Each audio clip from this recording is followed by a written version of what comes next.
Hi, welcome to the Pursuit of Truth. A few things I wanted to talk about. Um, the first thing, obviously, was to do with the riots yesterday. Was it yesterday? Yeah, it was yesterday, wasn't it? Or was it the day before? At the Senate office in America.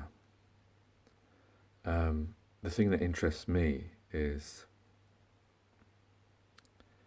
how the media's reacted to it, and also what it demonstrates. I'm not trying to say that I agree with the protesting or rioting or whatever you want to call what happened that day, the incitement by Donald Trump, if that is the case.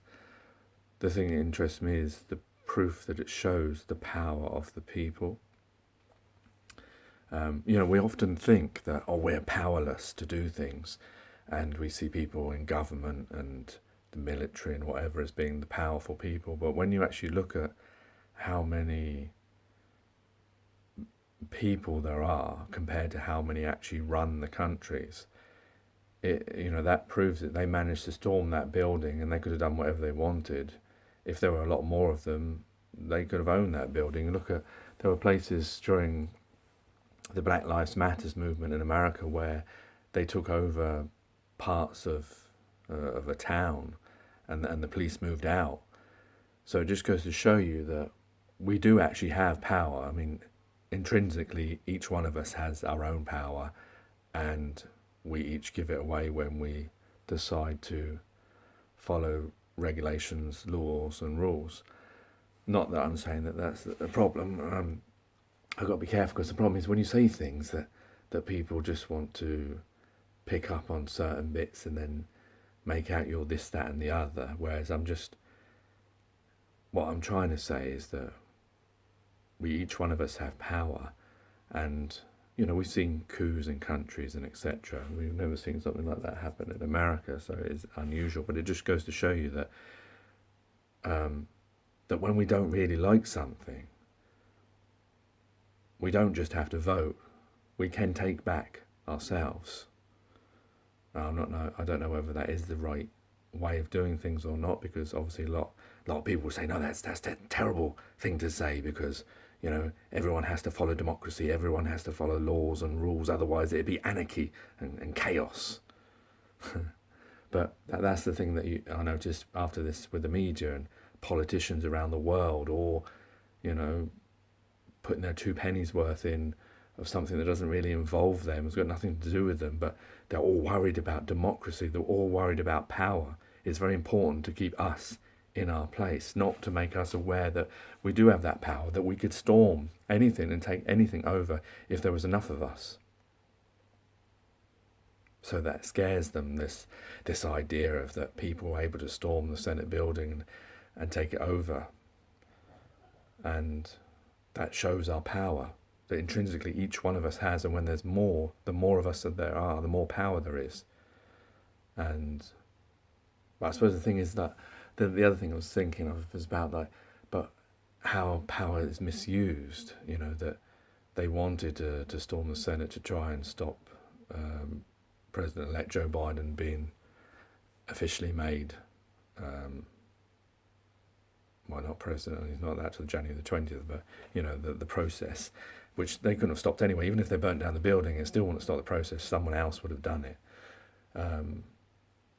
There's to take down democracy to stop that. But the thing is that the waste of opportunity that there's lots of things that happen around the world that we should get more angry about and using our power for. The suffering that human beings around the world that happen to children, to people being put into poverty.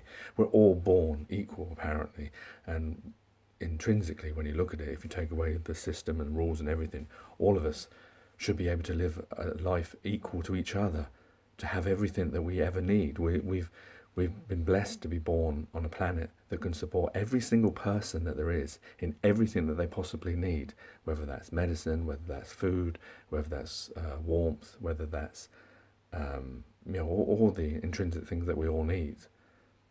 But we've cut it all up and we've put money on it, and that's created the inequality. So there's lots of things that we could protest about, that we should get angry about and take over and make these changes for. So that's the problem I see, that these things, like in that case in the Senate building, it was a pointless exercise. Yes, it showed the power of the people. Not that any media outlet will put it across like that. They will show it as thugs, as in a mob, and maybe there is some truth to that, because if we lived in a world like that, then what kind of world would we live in? But then again, the world we're living in at the moment, this system that we're living of order and democracy, is not benefiting all of mankind. It's benefiting those people who are extremely wealthful and powerful, and it's extreme, it's okay for most of us, but there's a lot, millions, maybe even billion people who are suffering every single day, who are losing their lives early or with pain, or never going to be able to, traverse this whole place that we have, that we live in, that is for each one of us. Imagine that. You've been blessed to be born on a place where you could explore everywhere. It's all for you.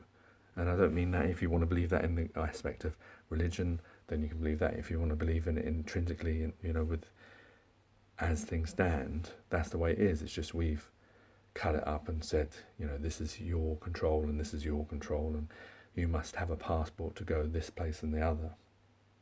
That's not true. That's just a perception. That's just the way that we're currently living in, but that's not actually true. The truth is that it's all of ours. Whatever way you look at it, this idea of ownership, it doesn't really exist. This is just something we've created, like a story that we all have decided that we're going to live within. Why would you live within a story that confines you and takes away your liberty and your power and your control? And the other thing I want to talk about is this. I've seen a lot of people on YouTube especially, and obviously there was a question to Boris Johnson about the idea of empty hospitals, no real COVID, vaccine, anti-vax type things, and that kind of stuff. And the problem I have, and I suppose all of us really have, is how do we know what is the truth? And that's the real problem. That's how do we ascertain that? In the past, we would say that anything we saw on television, anything we saw, or a newsreader read, or a politician, or someone in a white lab coat, or a uniform, that would be truth. But is that really the case? That's an easy way of looking at it, but that might not. Well, we've seen with, I know I always bring this up, with the Iraq and Afghanistan war, where President W. Bush and Tony Blair lied to the public about weapons of mass destruction never existed, lied about the 45 minutes that it could attack Britain. So, and Primados and lots of other things, that have happened in our lifetime and before our lifetime, and will continue to happen, because human beings will always be able to lie, unfortunately, and that will always cause this problem where there's money, especially in power.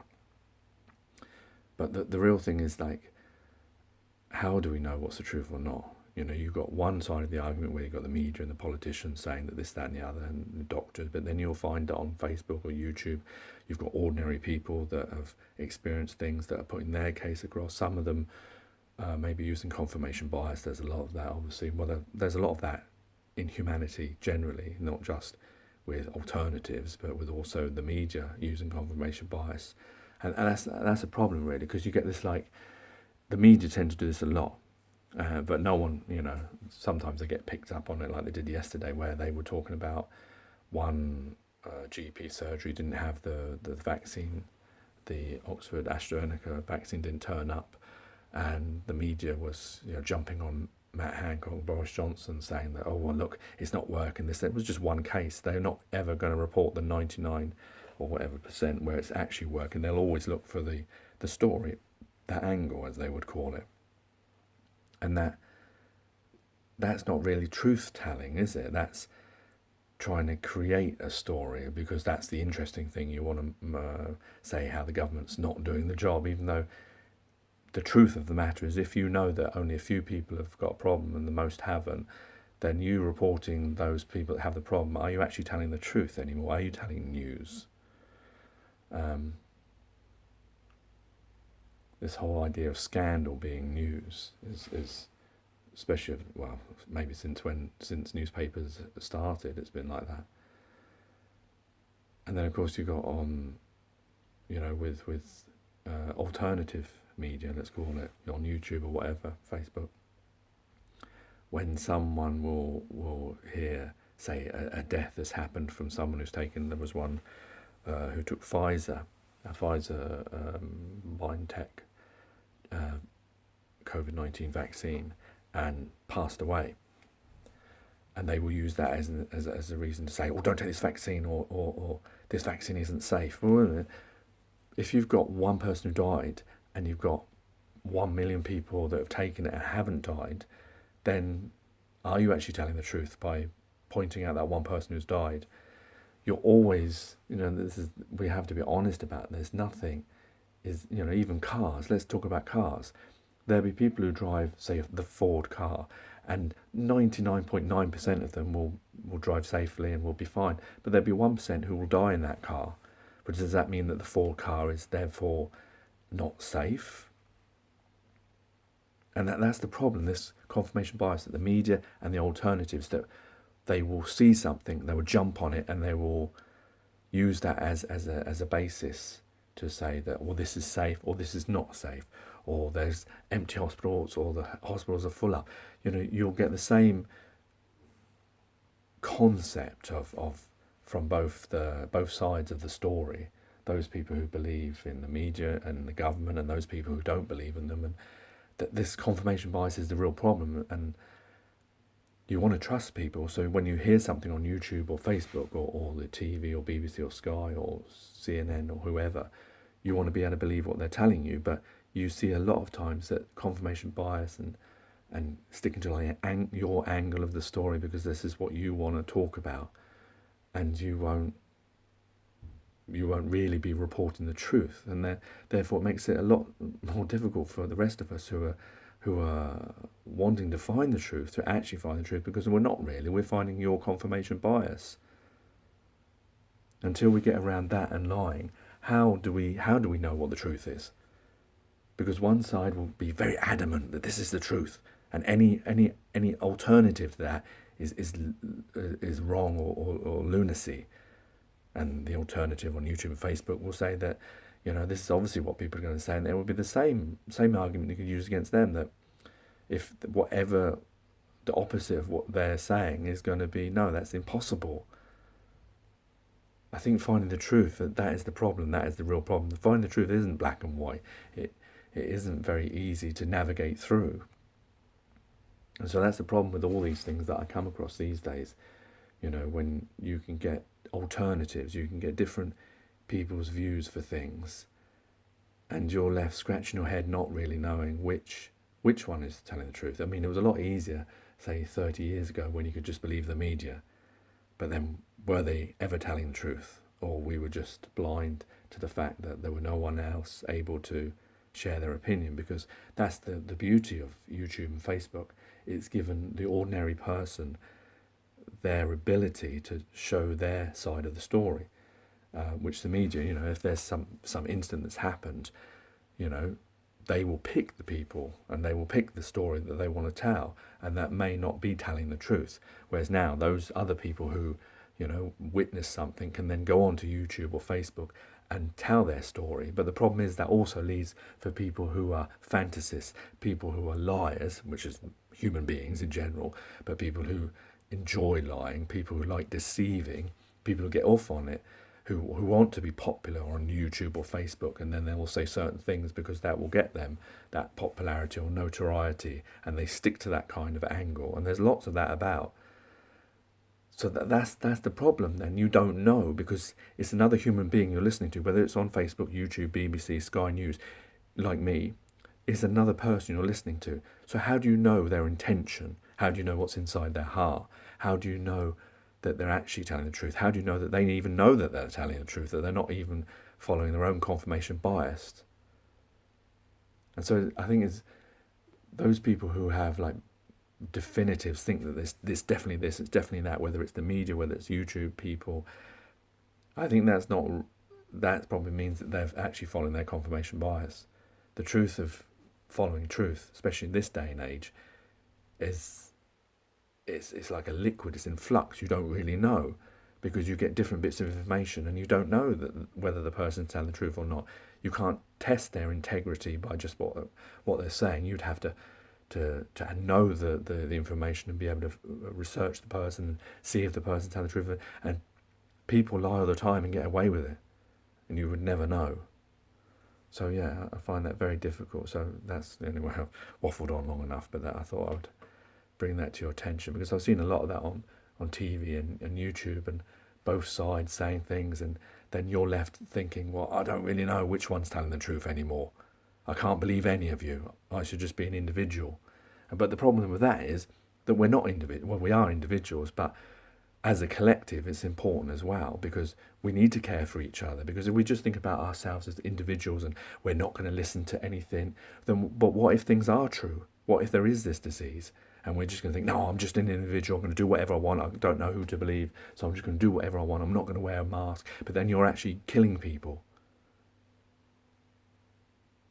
because you don't know whether it's really real or not, but you decided to believe it's not real. But what if you're putting people's lives in danger? That's not a thing you can just joke about. We are a collective. We are individuals, and that's important. And we're a collective, and that's important as well. And it's finding that balance.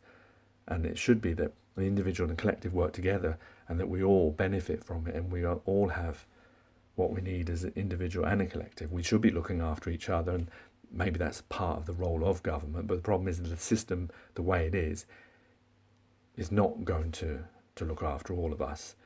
The idea of people looking after other people, yes, that's a great idea. Government and the system of the world that we live in currently, they have problems with the idea of power and money, and that corrupts them.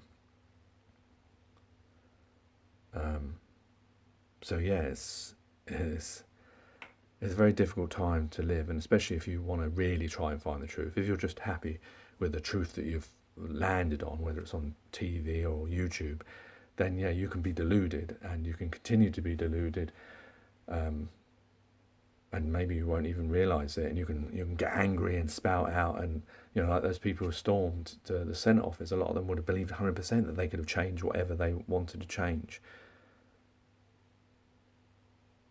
But the problem is seeing also from the outside and making sure that you are really following the truth. Anyway, yeah, the pursuit of the truth is a difficult one. Let's put it that way. Take care, take it easy, God bless, and peace.